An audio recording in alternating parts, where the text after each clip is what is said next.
வணக்கம். நாம எல்லோருமே வாழ்க்கையில பதில்களை தேடிக்கிட்டே இருக்கிறோம். ஆனா ஒருவேளை நாம கேக்குற கேள்விகள் தான் பிரச்சனையேன்னா என்ன பண்றது?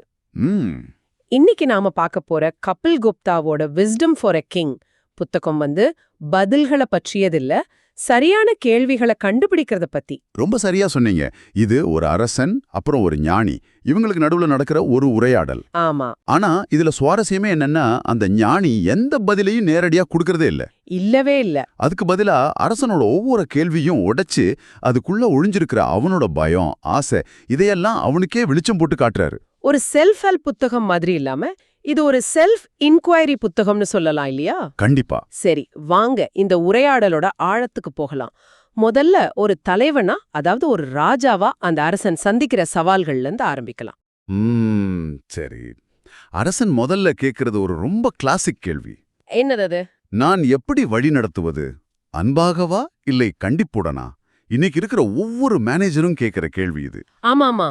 இதுக்கு அந்த ஞானியோட பதில் எந்த ஒரு மேனேஜ்மெண்ட் புத்தகத்திலயும் இல்லாத ஒண்ணு. என்ன சொல்றாரு? உன்னால நீ என்னவா இருக்கியோ அப்படிதான் வழி நடத்த முடியும் அப்படிங்கிறாரு. அதாவது இது ஒரு டெக்னிக் சம்பந்தப்பட்ட விஷயமே இல்ல தானே? நிச்சயமா. ஞானி என்ன சொல்ல வர்றாருன்னா, நீங்க இயல்பிலேயே ஒரு கண்டிப்பான ஆள்னா அன்பா வழிநடத்த முயற்சி பண்றது ஒரு நடிப்பாத்தான் தெரியும். சரி. அதுவே உங்க இயல்புன்னா அது தானா வெளியே வரும்.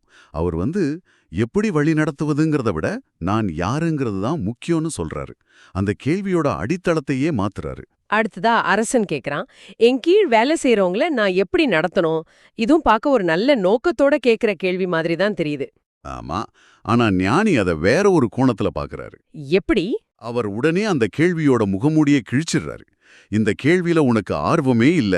நீ உண்மையில கேக்குறது என் பதவிக்கு ஆபத்து வராம எப்படி பாத்துக்கிறதுங்கிறது தான் அப்படிங்கிறாரு. ஓ. இது அரசனுக்கு நிச்சயம் பெரிய அதிர்ச்சியா இருந்திருக்கும். நாம கேட்கிற நாகரீகமான கேள்விகளுக்கு பின்னால இருக்கிற நம்ம சுயநலமான சொல்லப்படாத பயத்தையும் ஆசையையும் தான் அவர் குருவிக்கிறாரு. இதுதான் இந்த உரையாடலோட மையப்புள்ளியே நான் நினைக்கிறேன். ஆமா. திறமை இல்லாத அமைச்சர்களை என்ன பண்றதுன்னு அரசர் கேட்கும்போது கூட ஞானி சொல்றாரு, அவங்கள திருத்தணுங்கிற உன் ஆசைதான் உன் உண்மையான பிரச்சனைன்னு. ஒரு நிமிஷம், இது கொஞ்சம் விசித்திரமா இல்ல? சொல்லுங்க. ஒரு தலைவன் தன் குழுவை மேம்படுத்த முயற்சி பண்றது கடமை தானே? ஞானியோட பார்வை ஏன் இவ்ளோ கடுமையா இருக்கு? நல்ல கேள்வி. ஞானி இங்க ஒரு நிர்வாக ஆலோசனை கொடுக்கல. அவர் அகங்காரத்தோட செயல்பாட்டை அம்பலப்படுத்துறாரு. அகங்காரமா? ஆமா. நான் இவங்கள திருத்துவேன் அப்படின்னு அரசன் நினைக்கும்போது அதுல ஒரு விதமான மேட்டிமைத்தனம் இருக்கு. நான் உயர்ந்தவன், நான் சரி செய்வேன் அப்படிங்கிற எண்ணம். ஓஹோ, சரி சரி. ஞானி சொல்றாரு, அவங்க வேலையை சரியா செஞ்சா வச்சுக்கோ, இல்லனா நீக்கிடு. மரியாதை, அன்பு, அவங்கள திருத்துற மாதிரி லட்சியவாத எண்ணங்கள்ல சிக்கிக்காத. அதுவும் வேலை இல்ல.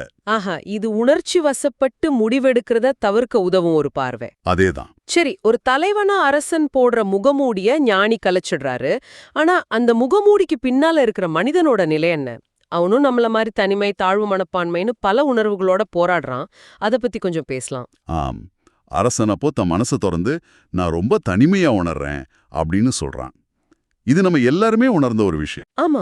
இதுக்கு ஞானியோட பதில் எந்த ஆறுதலையும் தராது. அவர் சொல்றாரு, ஒவ்வொரு மனுஷனும் தனிமையானவன் தான். அது ஒரு யதார்த்தம். இது கேக்குறதுக்கே ரொம்ப கஷ்டமா இருக்கு. நம்ம எல்லாருமே நம்மள முழுசா புரிஞ்சுக்க ஒரு ஆளுக்காக, ஒரு சோல்மேட்டுக்காக தானே ஏங்குறோம். அந்த தேடலே வீண் ஞானி சொல்றாரா? அப்படிதான் சொல்றாரு. உன்னை முழுசா புரிஞ்சுக்க ஒருத்தரை தேடுறது வீண் முயற்சிங்கிறாரு. நாம தனிமைய ஒரு நோயா பாக்குறோம். அதை சரி பண்ண ஒரு துணைய தேடுறோம். சரி.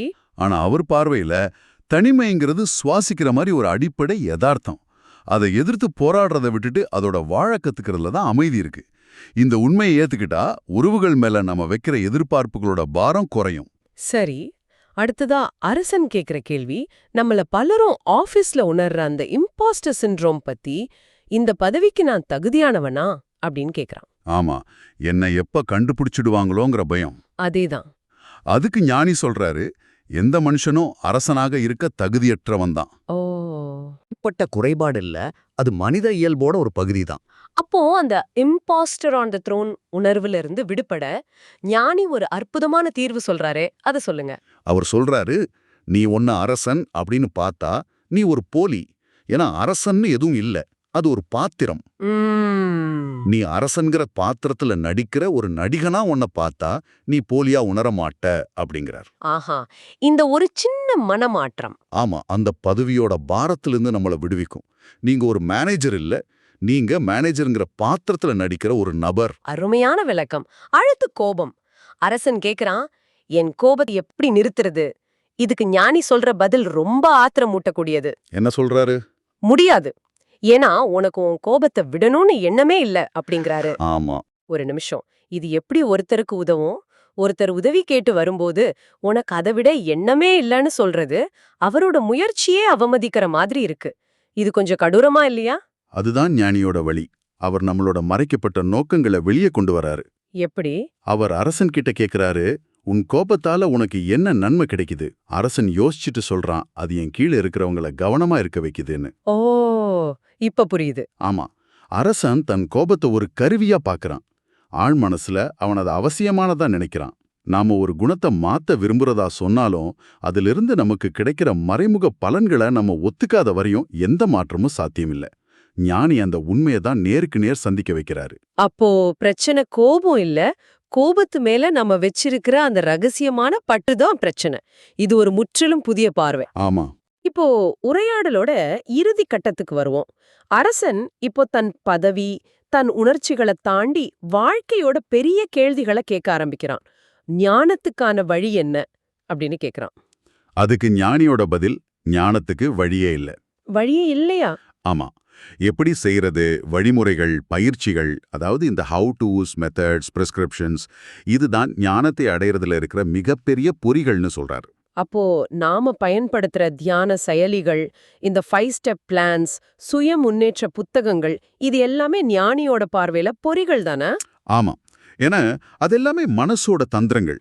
மனசுக்கு ஒரு செயல்முறை வேணும், ஏன்னா அப்பதான் அது கட்டுப்பாட்டை தக்க வச்சுக்க முடியும். சரி. ஆனா ஞானங்கிறது கட்டுப்பாட்டை இழக்கிறதுல இருந்து பிறக்குது.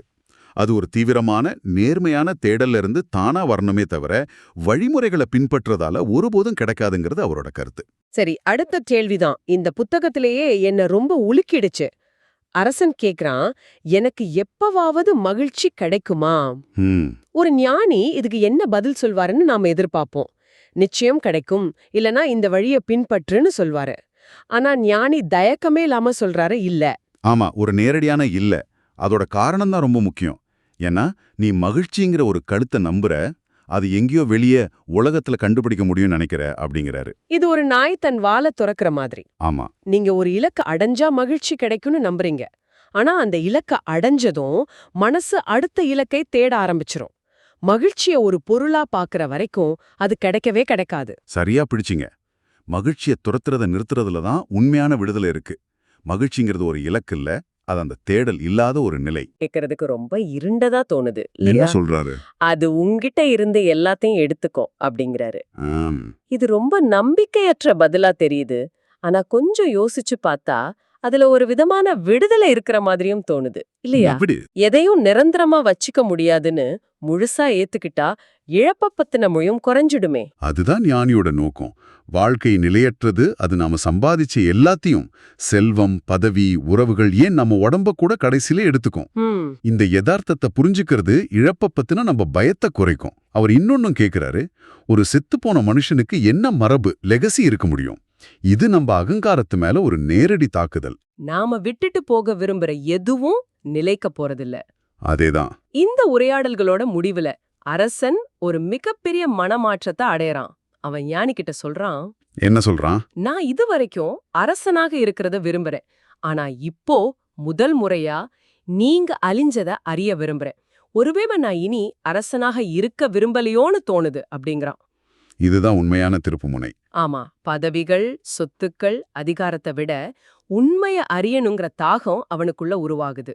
அவன் இப்போ போலியான மேலோட்டமான கேள்விகளை கேட்கறத நிறுத்திட்டு ஒரு உண்மையான தேடலை தொடங்க தயாராயிட்டான். ஞானி அவனுக்கு எந்த பதிலையும் நேரடியா தரல. ஆனா அரசன் சரியான கேள்விகளை கேட்க ஆரம்பிச்சிட்டான். ஆமா, நாம இந்த உரையாடலை ஆரம்பிக்கும்போது வாழ்க்கையோட சிக்கலான கேள்விகளுக்கு பதில்களை தேடுறோம்னு சொன்னோம். ஆனா இந்த ஞானியோட உரையாடல் நமக்கு என்ன காட்டுதுன்னா, பல சமயங்கள்ல நாம கேக்குற கேள்விகளே தவறானவையா இருக்கலாங்கிறது தான். மிக சரி. தீர்வு கண்டுபிடிக்கிறத விட பிரச்சனையே அது இருக்கிற விதத்துல எந்த விதமான தீர்ப்புகளும் இல்லாம உண்மையா புரிஞ்சுக்கிறது தான் ஞானத்தோட முதல் படி. ஆமா. இந்த ஞானி அரசனுக்கு ஒரு கண்ணாடிய போல செயல்படுறாரு. அவனோட மன ஓட்டங்களை, அவனோட மறைக்கப்பட்ட ஆசைகளை அவனுக்கே பிரதிபலிக்கிறாரு. அரசனை போலவே நாமும் அல்ல கண்ணாடியில நம்மள பாத்துக்கலாம். கண்டிப்பா. இந்த உரையாடல் உங்களுக்குள்ளயும் சில புதிய கேள்விகளை எழுப்பியிருக்கும்னு நம்புறோம். இப்போ உங்களுக்கான ஒரு சிந்தனை. இந்த ஞானி சொல்ற மாதிரி உண்மைய அடையறதுக்கு வழிமுறைகள் ஒரு பொறி அப்படின்னா, உங்க வாழ்க்கையில நீங்க விடாப்பிடியா பின்பற்ற எந்த வழிமுறை அல்லது நம்பிக்கை ஒருவேளை உங்க வளர்ச்சியை தடுத்துக்கிட்டு இருக்கலாம். இதை சும்மா கொஞ்சம் யோசிச்சு பாருங்க.